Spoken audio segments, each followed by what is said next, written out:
People who make their living out of cleaning murder scenes, accidents and the like. What is the worst thing you have experienced in your career?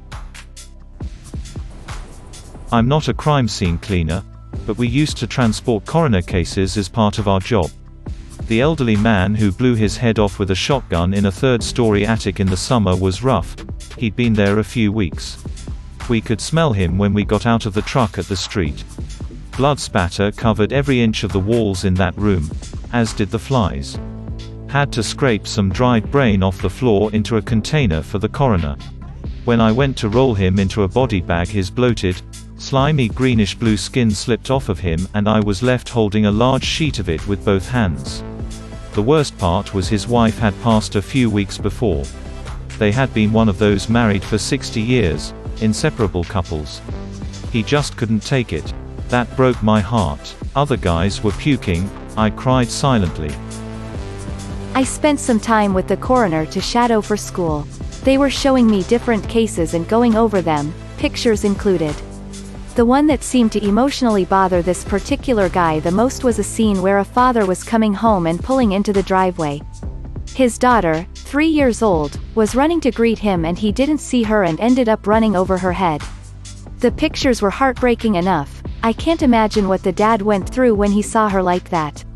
There was another one that had 3 bodies. Some guy killed his wife, his affair partner and her daughter, put them in a shed in the middle of summer and left town. They were found 3 weeks later, basically piles of putrid slime, maggots like fill 10-gallon buckets full, and bloated body parts sloughing off as they tried to bag them.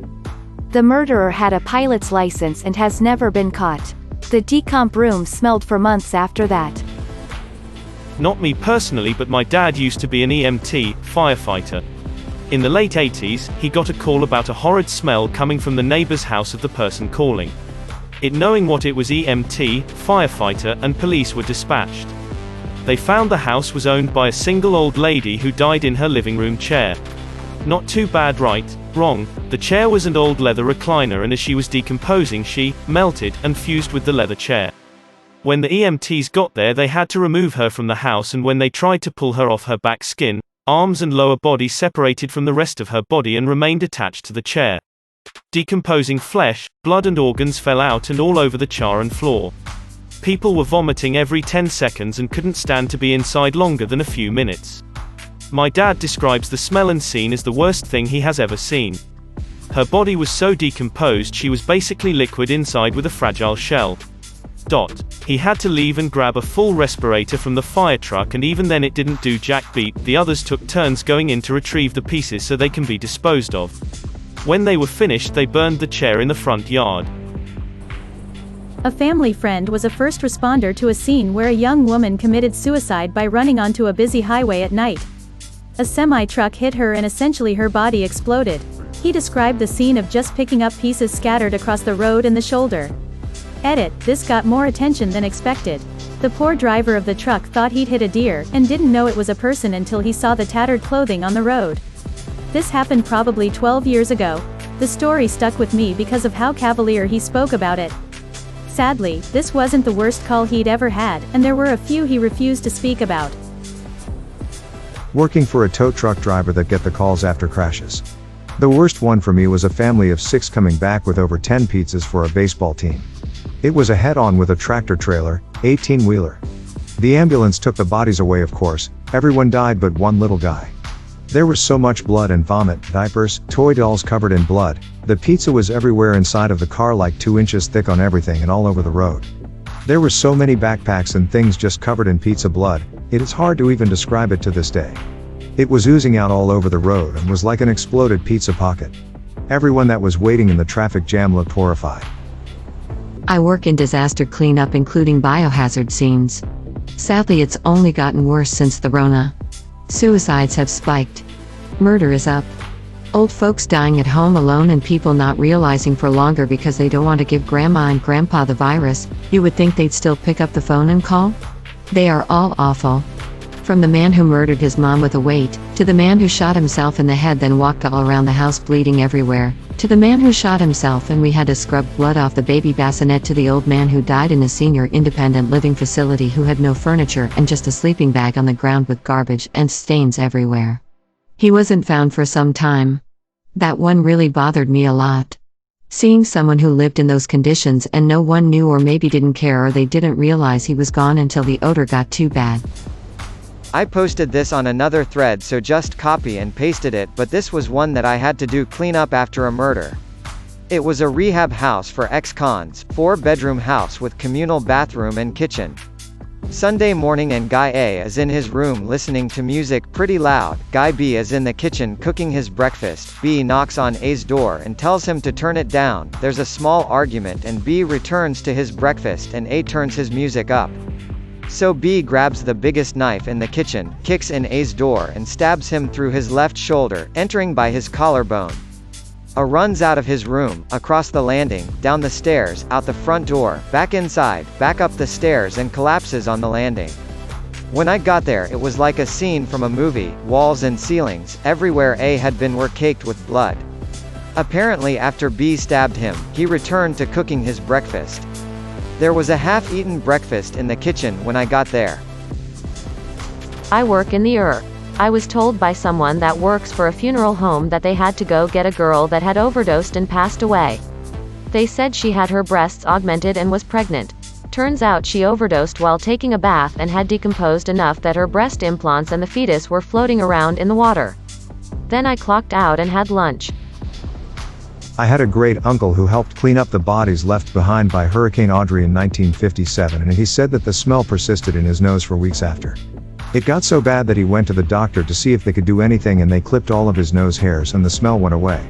It was explained to him that the smell had soaked into the hair, but I don't claim to know the validity of that statement. The hurricane hit South Louisiana in June of that year, and most of the bodies recovered were found in the saltwater marshes that cover the area, so it's safe to assume that they were in an advanced state of decay. I've heard it said that the smell of the decomposing bodies was so bad that the alligators would actively avoid the areas, but I don't know the validity of that either. One of my first jobs after moving I did this, and the job that had me walking wasn't even as scene as described. We did all types of hazmat cleans, and the worst was actually a couple went on vacation and came back to backed up skeptic. Think about 1 foot thick hard dried out crusty skeptic waste spread throughout the entire first floor of a house. Not going further into detail here.